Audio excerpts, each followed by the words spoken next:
Advocate ജയസൂര്യനിലേക്കാണ് പോകുന്നത്. Advocate Jayasuryan, ഇപ്പോൾ RV Rajesh ചൂണ്ടിക്കാണിച്ചതുപോലെ വയനാടിന് വേണ്ടി ഒന്നും കേന്ദ്ര സർക്കാർ ചെയ്തില്ല എന്നാണ് പറയുന്നത്. വളരെ കൃത്യമായി ചില കണക്കുകളൊക്കെ പാർലമെന്റിലടക്കം വന്നതാണ്. ഈ സ്പെഷ്യൽ പാക്കേജാണ് നാളെ 2000 കോടിയുടെ സ്പെഷ്യൽ പാക്കേജാണ് കേരളം അവിടെ സമർപ്പിച്ചിരിക്കുന്നത്. ഒപ്പം 24,000 കോടിയുടെ പ്രത്യേക സാമ്പത്തിക പാക്കേജ്. ഈ വായ്പകൾ എടുക്കുന്നതിൽ ഉദാരമായ സമീപനം വേണമെന്നതാണ് സംസ്ഥാനത്തിൻ്റെ ഏറ്റവും പരമപ്രധാനമായ ആവശ്യം. എങ്ങനെ കാണാം ഇക്കാര്യങ്ങളെ? ഇക്കാര്യത്തിൽ കേരളം ഭരിക്കുന്നത് ഇന്ത്യ മുന്നണിയാണ് എന്ന് നമുക്കറിയാം. അതായത് കേരളത്തില് പ്രതിപക്ഷം എന്ന് പറയാൻ ഒരു MLA പോലും ഇല്ലാതെ കോൺഗ്രസും CPM-ഉം ഒരുപോലെ നിൽക്കുന്ന ഇന്ത്യ മുന്നണിയാണ് കേരളം ഭരിക്കുന്നത്. എന്നിട്ട് പോലും കേരളത്തിലെ 29 MP-മാരെ ഒന്നിച്ച് വിളിച്ചു കൂട്ടിയിട്ട് ബഡ്ജറ്റ് വരികയാണ്, ബഡ്ജറ്റിന് വേണ്ടി നമ്മൾ എന്ത് നിർദ്ദേശമാണ് കൊടുക്കേണ്ടത്, കേരളത്തിന് എന്താണ് വേണ്ടത് എന്നുള്ള ഒരു കൂടിയാലോചന നടത്താൻ ഇവിടുത്തെ LDF ഗവൺമെന്റ് തയ്യാറായില്ല.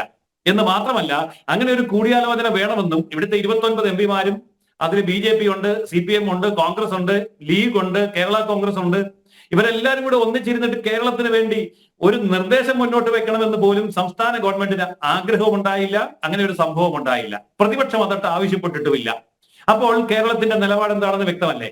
മറ്റൊന്ന്, ഈ യാഥാർത്ഥ്യത്തെ മൂടി വെച്ചുകൊണ്ടുള്ള കള്ളപ്രചരണങ്ങളാണ് കേരളത്തിന്റെ രാഷ്ട്രീയം. ഇത് കേരളത്തിൽ ഒരു കാലത്തും രക്ഷപ്പെടുകയില്ല. കാരണം ഞാൻ ഒറ്റ ഉദാഹരണം പറയാം. വയനാട്ടിൽ വന്ന ഹെലികോപ്റ്ററുകൾക്ക് കേന്ദ്രം പണം ചോദിച്ചു എന്നുള്ള കള്ളപ്രചരണം. കേന്ദ്രം ബില്ല് കൊടുക്കും, ആ ബില്ലിന് എത്ര തുകയാണോ അടയ്ക്കേണ്ടത് ആ പൈസയും കേന്ദ്രം കൊടുക്കും. ഇത് രണ്ടും കേന്ദ്രം കൊടുക്കും. എന്തിനാ? അക്കൗണ്ട് ശരിയാക്കാൻ വേണ്ടിയിട്ടാണ്. ഇത് ഭരണത്തിലിരിക്കുന്നവർക്ക് അറിയാൻ വയ്യാഞ്ഞിട്ടല്ല, ജനങ്ങളുടെ കണ്ണിൽ പൊടിയിടാൻ വേണ്ടി കേന്ദ്രം കൊണ്ടുവന്ന ഹെലികോപ്റ്ററിന് കേരളത്തോട് പൈസ ചോദിച്ചു. കേരളത്തോടല്ല പൈസ ചോദിച്ചത്, അത് ആ പൈസയും ബില്ലും കൊടുക്കുന്നത് കേന്ദ്രമാണ്. അത് അക്കൗണ്ട് എഴുതി അങ്ങ് മാറ്റുന്നതിന് വേണ്ടി മാത്രമാണ് ഈ കാര്യങ്ങളുടെ അഡ്ജസ്റ്റ്മെന്റ്.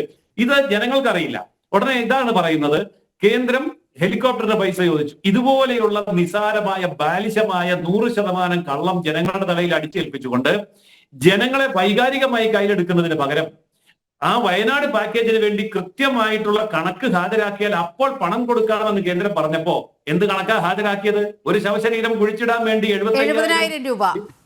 70,000. അതുപോലെ ബെയിലി പാലത്തിന്റെ കീഴെ കല്ല് വിരിച്ചതിന് 1 കോടി രൂപ.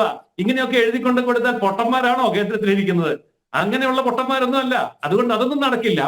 ആത്മാർത്ഥമായ രീതിയിൽ എന്താണ് വേണ്ടത് എന്നുള്ളത് യൂട്ടിലൈസേഷൻ സർട്ടിഫിക്കറ്റിന്റെ അടിസ്ഥാനത്തിൽ ഇവിടെ കിട്ടിയ ആനുകൂല്യങ്ങൾ എങ്ങനെ ചെലവഴിച്ചു എന്നതിന്റെ തെളിവ് സഹിതം ആവശ്യപ്പെട്ടാൽ പണം ഒരു പ്രശ്നമല്ല എന്ന് പ്രധാനമന്ത്രി നേരിട്ട് വന്ന് പറഞ്ഞിട്ടുണ്ട്. പക്ഷേ അവിടെയും കൊള്ളയടിക്കാൻ വേണ്ടിയുള്ള നീക്കമാണ് നടക്കുന്നതെങ്കിൽ ആ കൊള്ള കേന്ദ്രം അനുവദിക്കില്ല. അപ്പൊ കേരളത്തോടും ഇവിടുത്തെ ജനകോടികളോടും ആത്മാർത്ഥമായിട്ടുള്ള സഹാനുഭൂതി ഉണ്ടെങ്കിൽ, ആത്മാർത്ഥതയുണ്ടെങ്കിൽ, സത്യസന്ധമായിട്ടുള്ള കണക്കുകൾ വെച്ചുകൊണ്ട് കേന്ദ്രത്തോട് സംസാരിക്കുവാൻ കേരളം തയ്യാറാവുകയാണ് വേണ്ടത്. കിഫ്ബിയെ തൊടാൻ പറ്റില്ല, അതുപോലെ പെൻഷൻ ഫണ്ടിനെ തൊടാൻ പാടില്ല എന്ന് പറഞ്ഞിട്ട് ഈ രാജ്യത്തിന്റെ സമ്പത്ത് കൊള്ളയടിക്കാൻ വേണ്ടി ഒരു ഭരണകൂടം നിന്നാൽ ആ ഭരണകൂടത്തിന്റെ കയ്യിലോട്ട് എങ്ങനെ പണം കൊടുക്കാൻ പറ്റും? ജനങ്ങൾ മറുപടി പറയേണ്ട കാര്യം ഇതാണ്. അപ്പോൾ അതുകൊണ്ട് കേരളത്തിന് എന്തെങ്കിലും ദോഷം സംഭവിക്കുന്നുണ്ട് എങ്കിൽ അത് ഇവിടുത്തെ പ്രതിപക്ഷങ്ങൾ കൃത്യമായ അതിന്റെ ചുമതല ഏറ്റെടുക്കണം.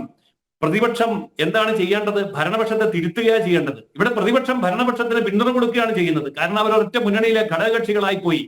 അതുകൊണ്ട് കേരളത്തിൽ ഒന്നും നഷ്ടപ്പെടാൻ പോകുന്നില്ല. കേന്ദ്രം ഭരിക്കുന്ന ഗവൺമെന്റ് സംസ്ഥാനത്തിന്റെ ഭരണമോ സംസ്ഥാനത്തിന്റെ രാഷ്ട്രീയമോ നോക്കി അല്ല പിന്തുണ കൊടുക്കുന്നത്. നാളത്തെ ബജറ്റിലെ പ്രതീക്ഷകൾ എന്തെല്ലാം എന്നാണ് നമ്മൾ ഈ 1 മണിക്കൂർ ചർച്ച ചെയ്തത്.